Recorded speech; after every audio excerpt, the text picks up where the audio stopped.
ചെല്ലീസ് കിച്ചൻ്റെ പുതിയൊരു വീഡിയോയിലേക്ക് എല്ലാവർക്കും സ്വാഗതം. നമ്മളൊരു 4 മാമ്പഴം എടുത്തിട്ടുണ്ട്.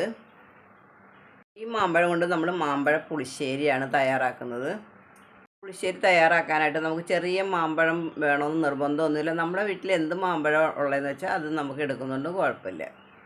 രുചിക്കൊന്നും വലിയ വ്യത്യാസമില്ല. നമ്മൾ അടിപൊളി പുളിശ്ശേരിയാണ് നമ്മൾ ഇതുകൊണ്ട് തയ്യാറാക്കുന്നത്. നമുക്കിതിൻ്റെ തൊലിയൊക്കെ ഒന്ന് കളഞ്ഞെടുക്കാം. മാമ്പഴത്തിൽ തൊലി ഒന്ന് കളഞ്ഞെടുക്കാം.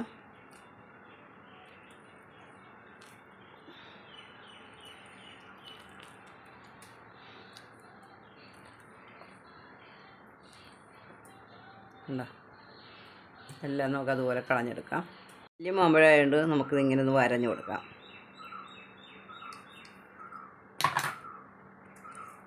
രണ്ടെണ്ണം ഞാൻ തൊലി കളഞ്ഞ് പെട്ടെന്ന് തന്നെ നമുക്ക് തൊലി കളഞ്ഞെടുക്കാം. ഇങ്ങനെ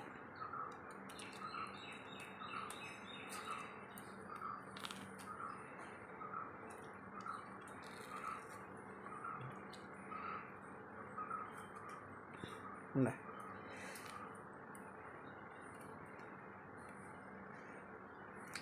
നമ്മൾ 4 തൊലി കളഞ്ഞെടുത്ത് നമുക്കൊന്ന് മുറിച്ചിടാം. 2 സൈഡൊന്ന് മുറിച്ചിടാം. ഈ മാങ്ങൻ്റെ നമുക്ക് കളയണ്ട കേട്ടോ. 2 സൈഡ് നമുക്കൊന്ന് മുറിച്ചിടാം.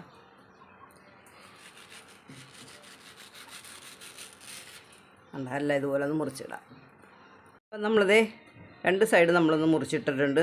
ഈ ഒരു ലെവലിൽ നമ്മളെടുത്താൽ അപ്പോൾ നമുക്ക് ഈ മാങ്ങണ്ടി നമുക്ക് കളയേണ്ട ആവശ്യമില്ല. കണ്ടോ, ഈ ഒരു ലെവലിൽ നമ്മളെടുത്തിട്ടുള്ളത്.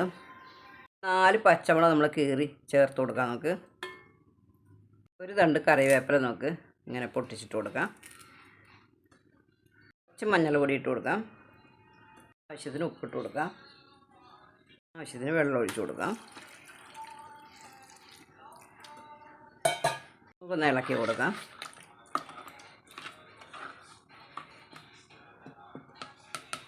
മൂടി വെച്ചിട്ട് നമുക്ക് വേവിക്കാൻ വയ്ക്കാം. ഒന്ന് വേവിക്കാൻ വെച്ചിട്ടുണ്ട്. ഇത് വെന്ത് വരുന്ന നേരം കൊണ്ട് നമുക്ക് ഇതിൻ്റെ അരപ്പ് റെഡിയാക്കി എടുക്കാം. തിളച്ചൊന്ന് നോക്കാം. തിളച്ചിട്ടുണ്ട്. അടുക്കി പിടിക്കാണ്ട് ഇങ്ങനെ ഇളക്കി കൊടുക്കാം. മാമ്പഴമല്ലേ, വേഗം അടിയിൽ പിടിക്കും. അരയ്ക്കാനായിട്ട് ഒരു അരമുറി തേങ്ങ എടുത്തിട്ടുണ്ട്. കുറച്ച് മഞ്ഞൾപ്പൊടി ഇട്ടു, 2 അല്ലി വെളുത്തുള്ളി, ഒരു ചുവന്നുള്ളി, കുറച്ച് ജീരകം, ഇതെല്ലാം കൂടി നന്നായിട്ട് നമുക്കൊന്ന് അരച്ചെടുക്കാം. നമ്മുടെ മാങ്ങ വെന്തു. നമുക്ക് അരച്ച് കൊണ്ടുവന്ന് ഒഴിച്ചു കൊടുക്കാം. ഇളക്കി കൊടുക്കാം. അത് മിക്സ് ചെയ്ത് കൊടുത്തിട്ടുണ്ട്. നമുക്കിനി ഉപ്പുണ്ടോയെന്ന് നോക്കാം. ഉപ്പ് ലേശം കൂടെ ചേർത്ത് കൊടുക്കണം.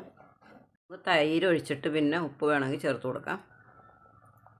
ഒന്ന് തിളച്ച് നമ്മുടെ തേങ്ങയുടെ പച്ച കുത്തൊക്കെ ഒന്ന് പോയിട്ടുണ്ട്. നമുക്കിനി ഫ്ലെയിം ഓഫ് ചെയ്ത് കൊടുക്കാം. തിളയൊന്ന് പോയതിന് ശേഷം നമുക്കിനി തൈര് ഒഴിച്ച് കൊടുക്കാം. തൈര് ചേർത്ത് കൊടുക്കാം. നമ്മളൊന്ന് അടിച്ചെടുത്തതാണ്. ചട്ടി ആയാറിനെ ചൂട് പെട്ടെന്ന് അങ്ങോട്ട് പോകുന്നില്ല.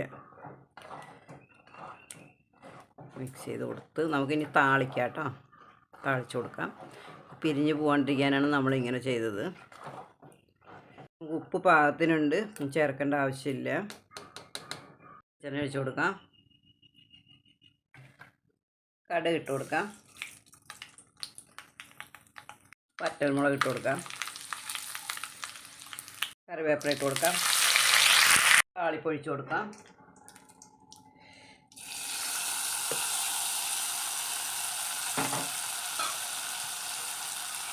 ഇത് നമുക്കൊരു 2 മിനിറ്റ് അടച്ച് വയ്ക്കാം.